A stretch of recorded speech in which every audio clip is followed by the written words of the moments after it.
Hi, this is Michael Dennis here. I would like to take this opportunity to do a follow-up to some of my recent videos that I put on 251. So I think what I'll do today is instead of trying to do all 12 keys, I'll start off with the key of C, and then gradually I'll just make my way through various keys. The intention here is to take some of the concepts that I talked about and maybe do a little bit more of an explanation, and then maybe a little bit more of a deep dive into why I'm doing what I'm doing and how you can use these for your own creative principles. So, and the other thing I like to do with these videos, I don't like to have everything scripted out, so I'll kind of go more stream of consciousness and just kind of see what happens here. Okay, so right off the bat, we're going to have D minor 7, G7 or G9 to C major 7. I'll be using the iReal Pro app just like I did in the other videos. This is going to be jazz medium swing. I'm at about 100. So let me start off with the concept of the hexatonic scales. So I'm choosing A, B, C, D, E, F for the D minor 7th chord and the G7 or G9 chord. Okay, and then for the C major 7th chord, I'm choosing B, C, D, E, F, G. Okay, so there's any number of things I could have chosen to do here. I just thought that those particular pitch sets worked really well with the chords. So I'll just talk about some things that you can extract out of these 6 notes. Okay, so the one thing is if you look at the chords themselves, so here's your D minor or D minor 7th chord, you can see that you have the D and A notes, and then you also have F and C. So these notes of the D minor 7th chord are all in these 6 notes, which kind of hints a little bit at the pentatonic. Also, you have sort of a common device that's used in jazz is playing off of the 5th of the chord. So if I have my D minor chord, I can play A, C, E triad. A, C, E is a nice sound. And then for the G dominant 7th chord, I can play the diminished B, D, F. Okay, so you have A, C, E, A minor triad, B, D, F for the G. Okay, and then I'll do one more. How about so for the C major 7th chord, you have B, D, F here also, but that's not going to be a very good sound to play on the C major 7. But this would sound really good, C, E, G. So I'm going to pick out A, C, E for the D minor 7s, B, D, F for the G7 or G9, and then C, E, G. Okay, and then I'll throw in maybe kind of one more concept, and then what I'll do is I'll put the backing track on, and we can go back and forth. I'll play 4 bars, you'll play 4 bars. So in jazz, this is something I learned. There was a book that Joe Negri and Tim Bedner put together. They were from when they were at Duquesne University. They would do a triad, and then you would do a half-step slide into some of your chord tones. So if you have the D minor, so you have this A, C, E, half-step, then here, that just gives you the scale note, and then gives you the flat, like a flat 9 note. Okay, and then for the G7th chord, that gives you that blues note, flat 3rd. Flat 5, and then that's just the regular scale note. So, and then for the C, so you have just major 7, flat 3rd, flat 5. Okay, so what I'll do is we'll just kind of go back and forth with these, A, C, E, B, D, F, C, E, G, and then I'll just kind of randomly put in these half-step approaches to those, and we'll just kind of see what happens. So let's maybe go back and forth 3-4 times. I'll play for 4, then you'll play for 4, and then we'll kind of see how this goes.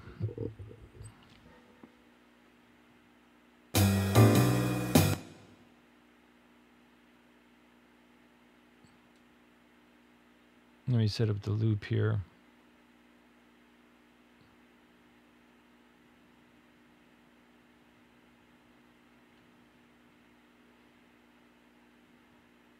Don't try this at home. We're trained professionals. Okay, here we go. 4 counts.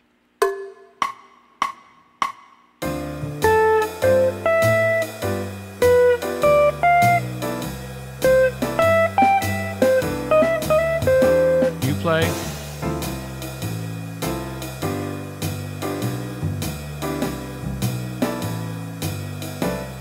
I play.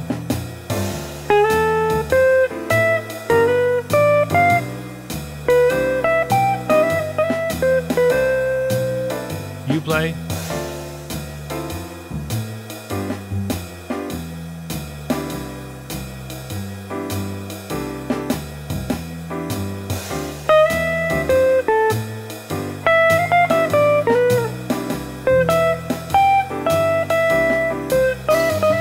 You play.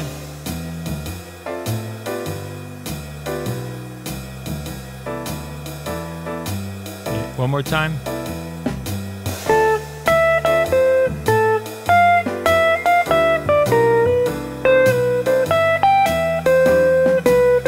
You play.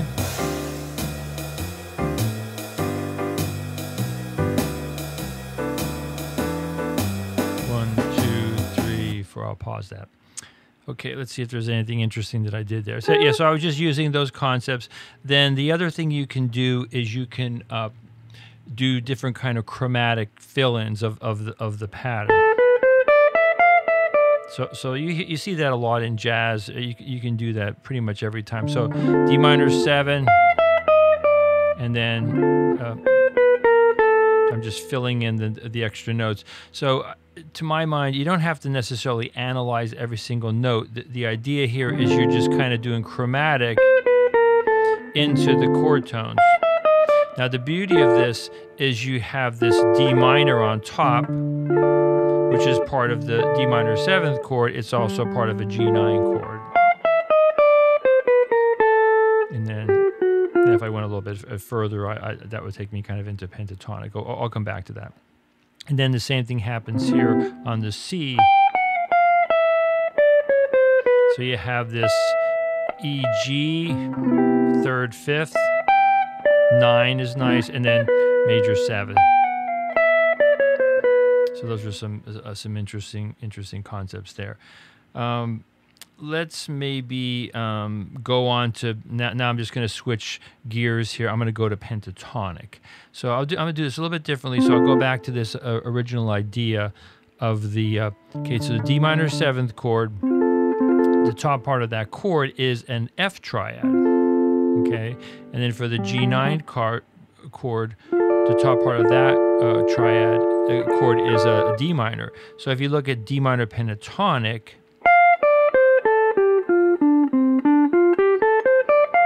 so you're outlining the F triad for the D minor and the D minor triad for the G. So one of the things that I like to do is maybe just take a pentatonic and just kind of land on the notes of the D minor, and then here land on the notes of the G9.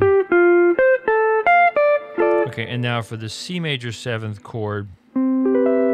Okay, so you see how the top part of a C major 7th chord is E minor.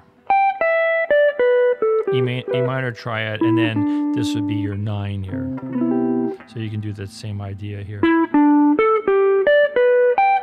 Okay, so we'll just go back and forth with that a couple times. So you can kind of do D minor pentatonic, C, D, F, G, A, C, D, F, over the D minor 7th to G9 chord, leading into the notes of the chord. And then for the C major 7th chord, E, D, A, G, D, B, G, E. Okay, we'll just see what happens here. So we'll kind of go back and forth. I'll play 4 bars, you play 4 bars.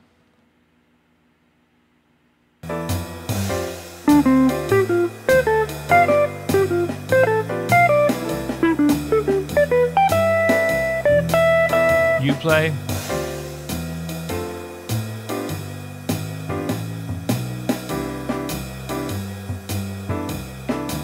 I'll play.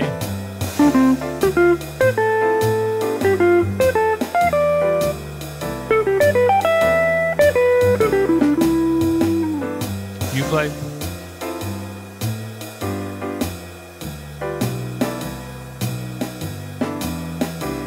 Chromatic.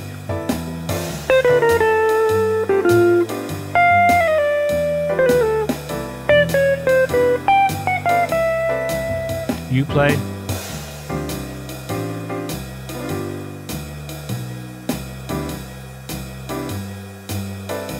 One more time.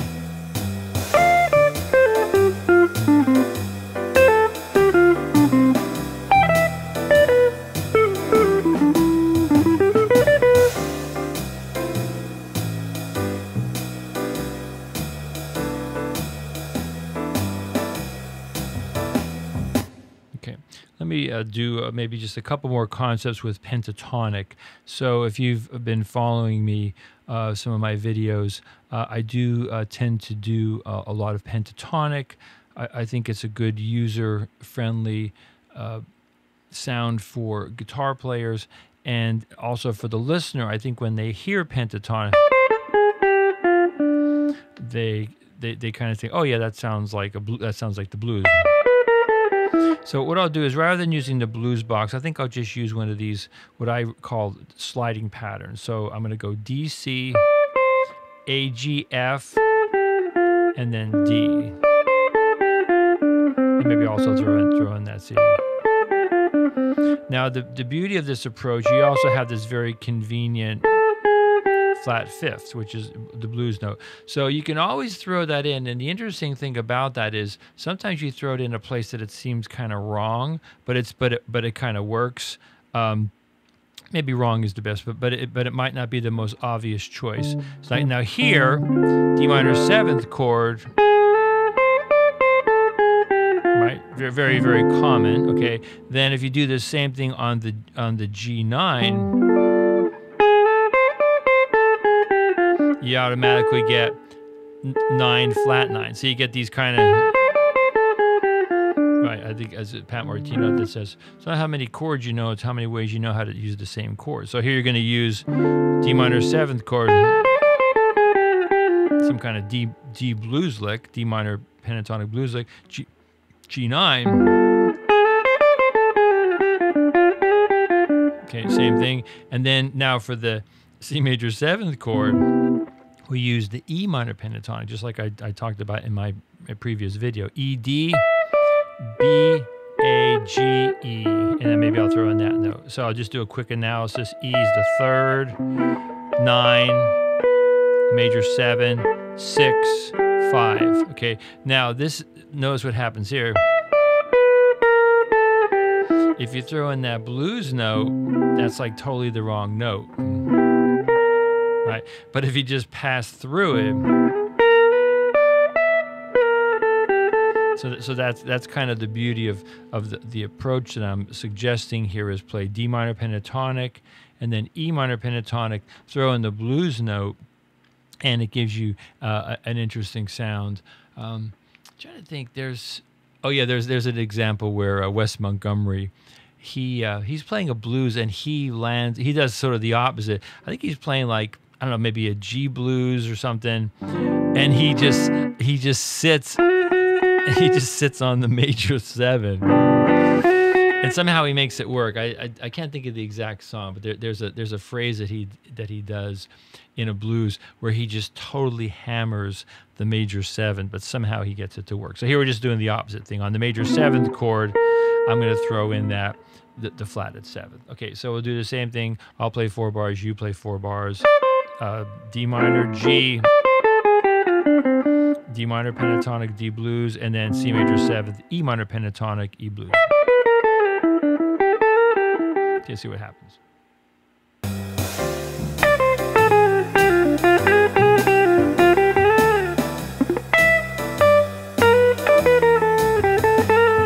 You play.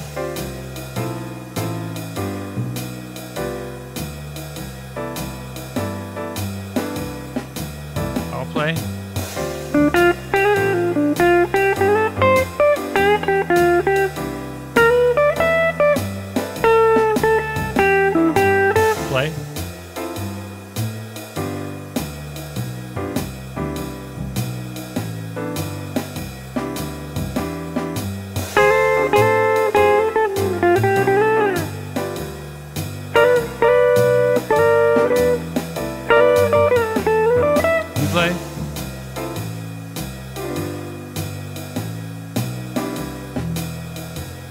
One more time.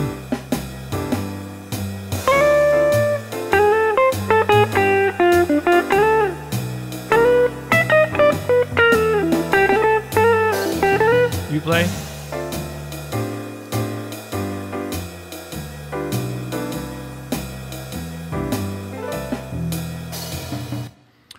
Okay, so I did another concept there that I like to do. So similar to if you're playing like on a chord, connecting the chord tones chromatically, when you're playing pentatonics, that's just something that works really well because the note in the middle oftentimes isn't a good note to land on, but the note that you land in either direction works pretty well. I also did a little double stop here. So on the C major 7th chord, I held the D. Very common kind of blues phrase, but I was, instead of using that might be something that you would play over a G7 chord. But I was using it over C major 7th chord. Okay. Now I also tried something tricky. This is something that I discovered pretty recently, last 6-9 months, maybe a year ago. Yeah, so taking that hammer on, yeah, that's a little bit of a tangent there. So that would be like to go back to the example of the G7 chord, G7. So I'm hammering on here for the G7. And if I go to the 4 chord in G blues, works pretty well. So G7, C7, back to G7. Get a little tangent on the blues. Let me throw in one more concept here. So along with these sort of standard pentatonics, you'll also hear me talk about the modal pentatonics, and this is something I learned about years and years ago. This was back. A little backstory. When you would go to the library before I had a computer, I would go to the library and log on, and I would just surf at a public library, and I stumbled upon what was it? I Breathe Music. And it was somebody, I'm going to say they were maybe from GIT or something like that, but they talked about these modal pentatonics. So I took notes and everything, paper and pencil, and then I went home and I kind of worked these things out. So if you looked at enough of my videos, you'll see me talking about these modal pentatonics. So if I go back to this A, B, C, there's all kind of things that are within that. So I'm kind of encouraging you to take maybe little pieces of a scale and then just try to really explore, well, what's really there. So we had A, C, E, A minor triad, B, D, F, B diminished. Then you also have this B minor 7th modal pentatonic, A, B, D, E, F. And I found that to be a very, very interesting scale because it's basically just like a B minor pentatonic, but you just don't play the 5th, you play the flatted 5th. So that's a great scale to use on a B minor pentatonic. On G9. Okay, and then for the D minor 7th chord, you have this F major 7th modal pentatonic, F, E, C, B, A. So that's a really, really nice sound. An easy way to think of modal pentatonics, think of them as the root third, 5th, and 7th. So F, E, C, B.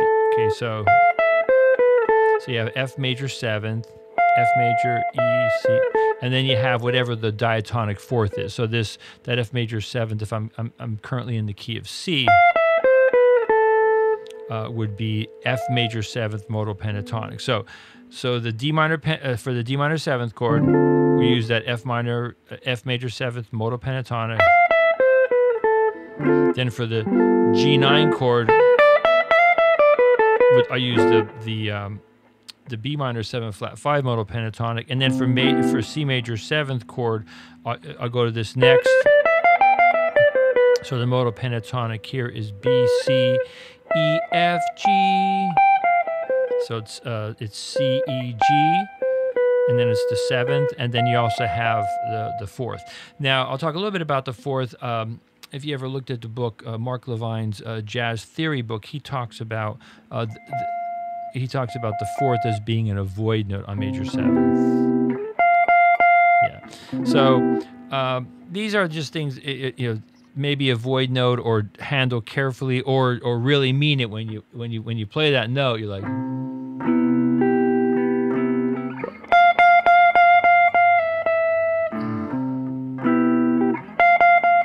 It's a little dissonant, but you can make it work. Okay, so we'll go back and forth a couple times here. So D minor 7th chord, F major 7th modal pentatonic, G9 chord, B minor 7th flat 5 modal pentatonic, A,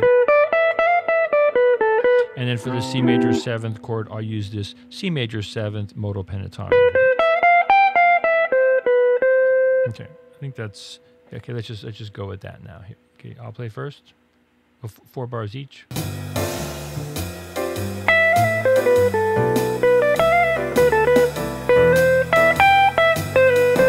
I'll play one more time there.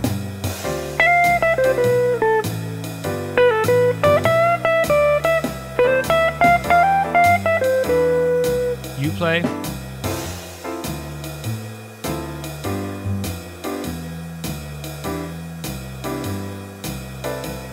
Take another one.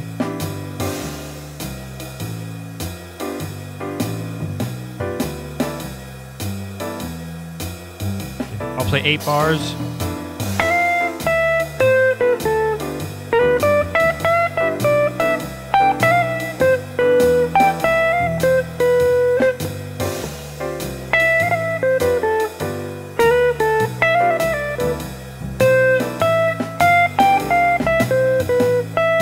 You play.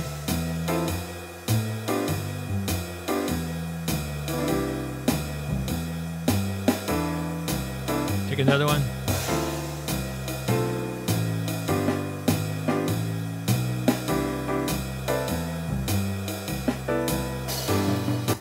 Okay, that one's a little bit harder to use because of the tempo and everything. Let me maybe just do one more concept here to wrap up this video. So then the other thing, along with pentatonic, is I'm really a big proponent. I like using these little pieces of scales. So for the D minor 7th chord, F, G, A, B, C, D, E, F.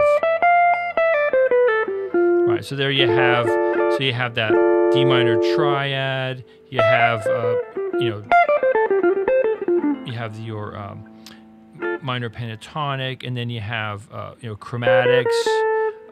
You have this. You probably hear me play this lick a lot. You can think of that. Classic rock people might think of that as heard it through the grapevine.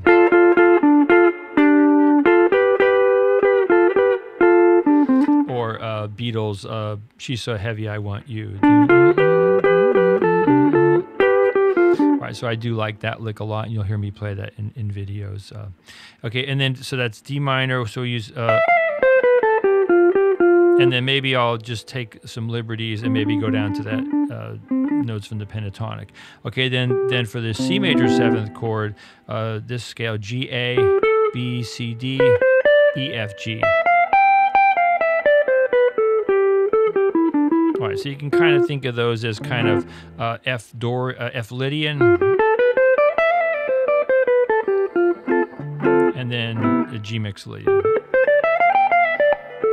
So you can analyze them that way if you'd like, or you can just say, well, I'm just playing the key of C, but I'm starting and ending on the F note. Okay, so let's just see what happens here.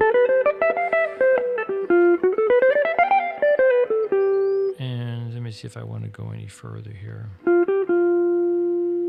Yeah, okay, so that's pretty good. So you have your pentatonic here, and then if you wanted to, maybe extend the scale pattern down to 4 strings total, and then the same thing here. By just using like the standard caged positions. Okay, let's go back and forth I'll do 4 or 8 times. I'll kind of lead us through there. Here it goes.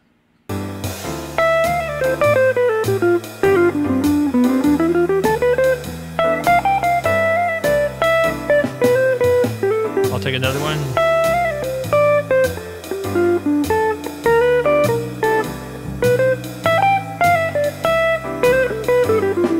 You go.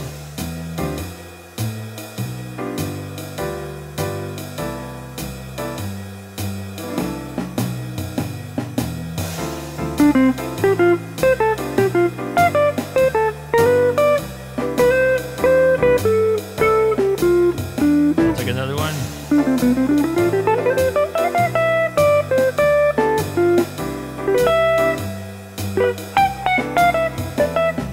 You play.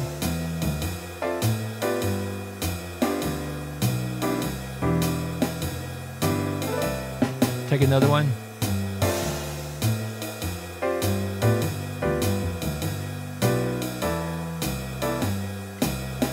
Okay, I'll do one more.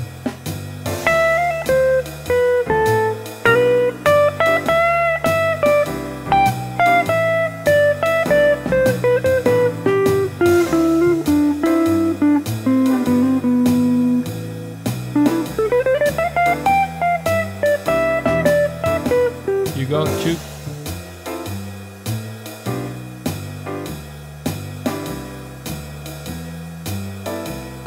Take another one.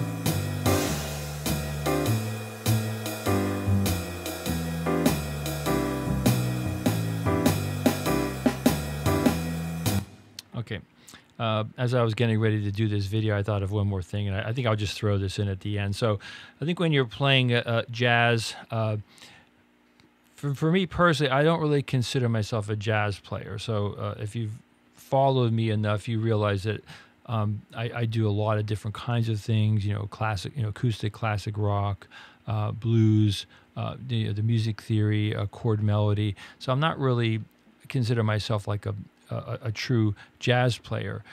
So for me, if I want a little bit of a crutch and I want to sound more quote unquote jazzy, I'll start doing these octaves. So what I'm going to do is I'm going to go back to the first concept, A, B, C, D, E, F.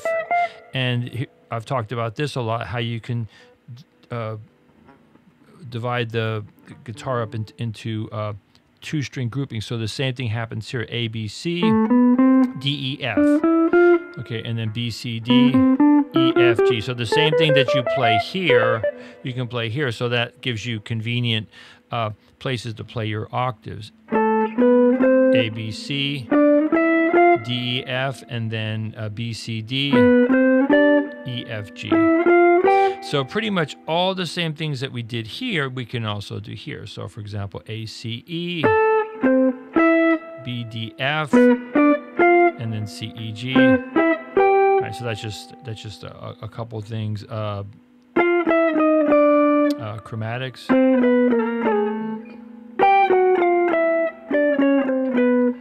Let's see if there's anything else. Right, and then obviously when I do these videos, I try to kind of dive into like a very small area of the fretboard.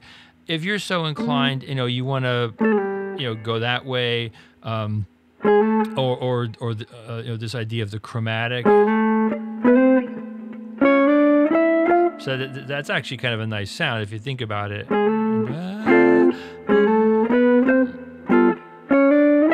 And then by organizing the fingerboard this way, it's also a great way to create motifs, like in sequences, like what I just did there. So D minor 7, doo, doo, doo. And then for the G, okay. Okay, maybe I'll just do that simple motif to start with. And then for the C, so I'm hitting some notes that are quote unquote kind of wrong or kind of dissonant, like for that C major 7. But I'm going into the third and 7. Okay. Okay. So I'll do this concept maybe 2 times through. trading back and forth, and then maybe I'll just go a little bit more free form. We'll jam, and we'll just kind of jam out for the end of this video. So thanks for watching and listening, and hopefully I pointed something out to you that will maybe give you a fresh perspective on improvising, creating melodies. There's a lot of great content out there. Give a little shout out to Aimee Nolte Music. I watch some of her stuff. She has some really great concepts about singing melodies, and certainly that is a great way to do that. So what I might add here is maybe once you discover some melodies here, then you can maybe just sing them just to reinforce them. So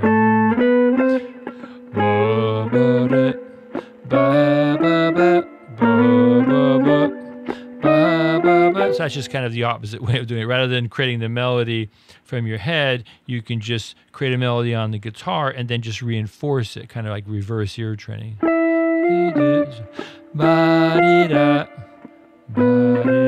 If you find something that you like. Okay, let's have fun. We'll jam out at the end here.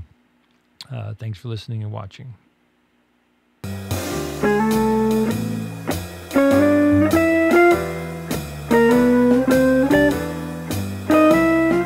I'll play again.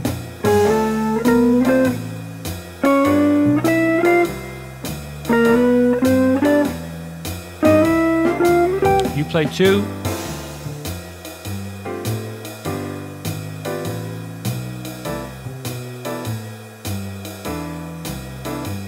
Again.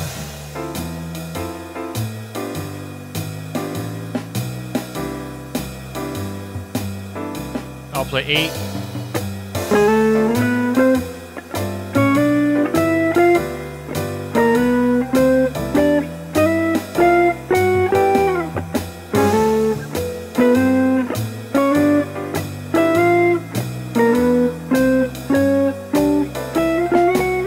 You play.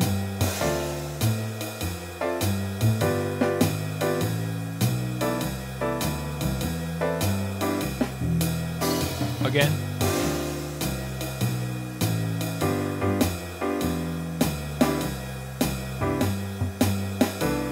One last example.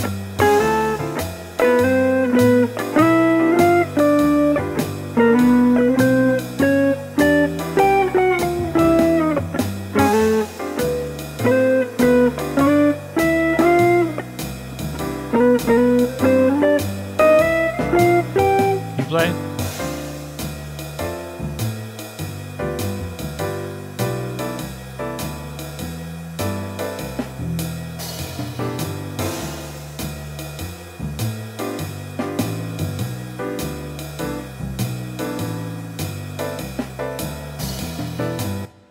Okay, have fun with these concepts, and have fun learning to play the guitar.